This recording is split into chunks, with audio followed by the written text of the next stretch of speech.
Yuk, itu bacaannya. Nanti teman-teman bisa putar lagi, bisa ulang, bisa lihat. Yang ingin saya ajarkan yang mahalnya. Ini. Mana tadi ya?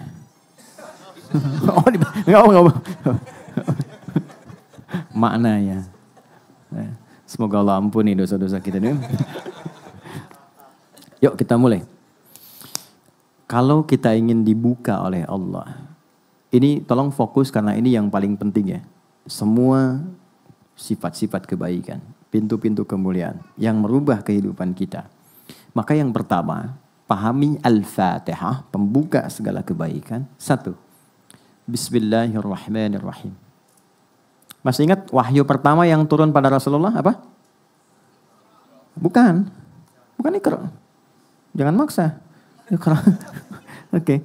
Yang turun pada Nabi itu bukan Iqra. Yang pertama turun pada Nabi itu Iqra bismi rabbikal ladzi khalaq. Karena ketika turunnya Iqra, Nabi menjawab apa? Ma ana biqari, saya nggak bisa baca. Tapi Allah turunkan langsung Iqra. Gini. Bismi rabbikal ladzi khalaq. Iqra bismi rabbikal ladzi khalaq. Teman-teman mohon sabar karena saya akan mengurai Al-Fatihah itu agak sedikit detil setiap ayatnya. Jadi mungkin kita punya beberapa edisi ke depan untuk membahas. Kita mulai dari yang pertama. Begini cara bacanya. Saya akan mulai ke wahyu pertama dulu. Singkatnya, Nabi nggak pernah sekolah, nggak pernah belajar, nggak punya guru, dan nggak pernah bikin syair. Supaya tidak dituduh di kemudian hari bahwa Quran rekayasa Nabi Muhammad SAW. Sifat semua itu disebut ummi. Ummi itu yang terlahir seperti ibu melahirkannya. Punya sifat yang baru seperti dilahirkan. Ada nggak orang baru lahir udah bisa baca? Kan nggak ada kan? Oke, jadi punya sifat ummi, nggak bisa baca, nggak ada guru, nggak pernah belajar. Dikonfirmasi kemudian ketika wahyu pertama turun, malaikat mengatakan Iqra, kamu baca. Apa jawab Rasulullah? Ma ana biqari, saya betul-betul nggak bisa baca. Sekali lagi, Iqra, ma ana biqari, saya nggak bisa baca. Dikonfirmasi. Mudah bagi Allah mengatakan dan menanamkan pada diri Nabi Muhammad, aku sudah tanamkan, ikuti, selesai. Tapi konfirmasi lisan itu sebagai pembuktian sejarah bahwa Quran bukan rekayasa seorang Muhammad. Karena Muhammad pun ketika diberikan, beliau sallallahu alaihi wasallam mengatakan saya nggak bisa baca, saya nggak tahu. Maka yang ketiga dipeluklah oleh Jibril alaihissalam yang sedang menyamar jadi laki-laki, ya supaya mudah untuk didapatkan. Setelah itu merasa nyaman. Setelah merasa tenang, nah ini pentingnya. Kalau sedang ada persoalan, tenangkan dulu, jangan diteruskan diskusi, nggak selesai nantinya. Tenang, nyaman dulu, peluk dulu anak itu, sayangi dulu, baru bicara. Kalau sudah seperti itu, bahasa hati yang keluar. Sentuhlah ia tepat di hatinya. Maka ia akan jadi milik untuk selamanya. Gitu ya Mas ya? Saya tahu 11 Januari pintu surga, saya tahu itu. Ya, saya riset beberapa hal. Balik ke sini. Iqra. Tapi setelah itu apa? Bismi rabbikal ladzi khalaq. Allah mengatakan Muhammad, baca bukan karena engkau tidak punya guru yang mengajarkan engkau baca.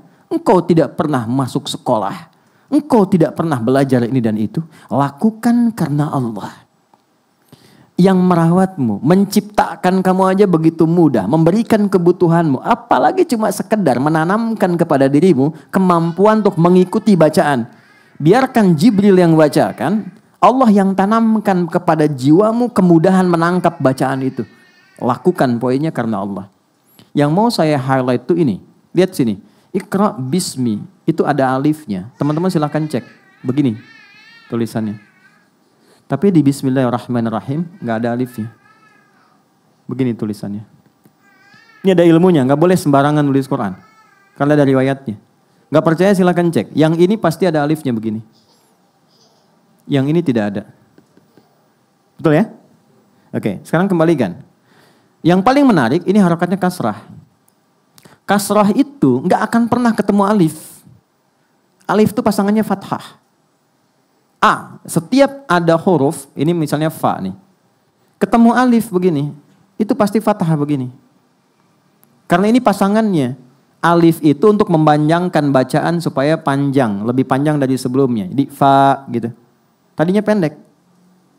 Jadi ada alif untuk memanjangkan bacaan. Ya untuk melembutkan harakat, untuk menggemakkan. Banyak sifatnya. Ada rumusnya, ada hikmahnya. Nah ini menariknya, kenapa ini panjang harokatnya masih kasrah? Kalau semua dikerjakan karena Allah, yang membuat yang kompleks saja begitu mudah. Apalagi hanya menjadikan yang kita rasakan panjang, berliku, berat, penat. Untuk Allah ringankan, bahkan Allah hilangkan sampai kasrah, jatuh ke bawah dan pecah. Kasrah itu dari kasrah, sesuatu yang pecah, jatuh, hilang. Sehebat apapun kita meraih sesuatu, pada akhirnya akan jatuh, pecah. Lembut, hilang, kecil, khafad. Ini adalah pesan besar dari riwayat. Dulu, Nabi berusaha membaca dengan kemampuannya. Mengingat saya nggak pernah belajar, saya susah. Allah memberi pelajaran, lakukan karena Allah. Semua yang dikerjakan pada Allah akan menjadikan yang panjang, yang berliku, yang sulit akan cepat untuk dilakukan. Karena itu ketika dibaca, alifnya nggak dianggap. Iqra bismi, nggak panjang lagi. Tapi kenapa dipertahankan? Untuk memberikan kesan bahkan. Kenapa persoalan itu terus rumit? Karena jarang kita gantungkan kepada Tuhan. Kita mengandalkan kemampuan kita untuk menyelesaikannya. Disitulah kemudian yang tadinya simpel menjadi panjang dan rumit. Itu problem. Karena itu bahasa Nabi Ya'qub mengatakan kalau aku punya masalah, yang pertama aku curhatkan itu Allah. Itu ada di Quran surah 12 ayat 86. Innama ashku bathi wa huzni ila Allah. Aku tuh kalau curhat, yang pertama aku curhat itu Allah dulu. Poinnya apa? Walaupun masalah belum tuntas, tapi Allah lapangkan hatiku. Curhatnya sama Allah tuh enaknya Pak. Curhatnya itu enaknya membuat hati kita lapang. Sama manusia itu belum tentu lapang. Paling-paling kita merasakan beban terbagi sedikit lah. Sama Allah tuh lapang. Anda nggak percaya? Ada masalah, wudu, bentangkan sajadah, sholat 2 rakaat. Begitu sujud, nangis, selesai itu lapang. Walaupun solusi belum datang. Alih-alih curhat di media sosial. Membuat persoalan makin kompleks. Nggak nyangka ya kamu begitu. Nyangka tuh. Orang kalau sedang bilang nggak nyangka, dia sedang nyangka itu. Nah, kita diajarkan begini. Kenapa di sini alifnya tidak ada? Ya kan? Langsung kemudian dihilangkan. Ingin memberikan kesan kepada kita. Kalau setiap persoalan kita ingin dibuka, Al-Fatihah, gerbangnya dibuka, kemudahannya ditampilkan, maka jangan pikir panjang lagi, jangan terlalu rumit. Cepat curahkan, semua mohonkan kepada Allah. Itulah sebabnya kita diajarkan baca Bismillahirrahmanirrahim di semua aktivitas kita. Masih ingat hadisnya? Kullu amrin dzibalin la yubda'u fihi bismillahirrahmanirrahim fahuwa abtar. Setiap perbuatan baik yang tidak dimulai dengan Bismillahirrahmanirrahim itu terputus. Terputus keberkahannya, terputus pahalanya, dan terputus jalur koneksi cepatnya. Duh. Tapi ingat, Nabi katakan perbuatan baik. Karena kalimat ini kalimat terbaik yang akan sulit diucapkan pada perbuatan yang kotor. Makanya ketika dipaksakan jadi kontroversi yang merendahkan pelakunya. Gak ada orang minum bir pakai Bismillahirrahmanirrahim. Makanya kalau mau coba bikin konten dengan kata-kata baik pada hal yang kotor, pasti akan merendahkan dirinya. Yang akan diterima hanya celaan, cacian, keburukan dan sebagainya. Karena baik tempatkan pada yang baik, yang kotor kita jauhi. Ini poinnya. Nah, yang lebih besarnya adalah ba, saya rinci.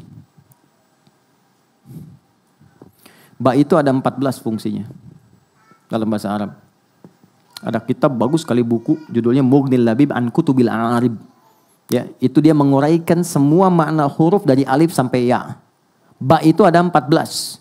Ada orang kita ikut PhD di Timur Tengah. Dia cuman bahas huruf ba di surat Al-Maidah ayat ke-6 tentang wudu saat basuh kepala itu pakai ba. Wamsahu biruusikum. Kok ada ba? Yang lainnya nggak pakai ba. Itu baru bahas huruf ba 1 dapat doktor. Anda yang belum silahkan, ada ta, ada fa, ada jim sampai ya tuh. Ini 14. Nah, 14 ini yang sesuai dengan ini apa? 1, ada namanya musahabah, al-musahabah.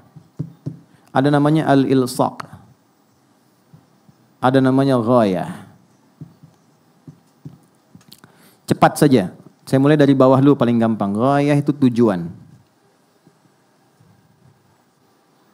Lakukan semua kegiatan yang baik itu tujuannya untuk mendapat ridha Allah, supaya Allah suka. Tarik perhatian Allah. Begitu kita dapat perhatian Allah, Allah buka semua akses. Anda dapat perhatian pemimpin, ya, dapat perhatian bos, Dapat perhatiannya, semua dibuka kan aksesnya. Kita dapat perhatian Allah, itu semua dibuka kemudahannya. Maka huruf ba di kalimat Bismillahirrahmanirrahim mengajarkan jika mengerjakan segala apapun, maka tempatkan tujuan utama itu untuk mendapatkan ridha Allah. Karena Allah. Bismillah, aku mengerjakan perbuatan ini supaya Allah ridha.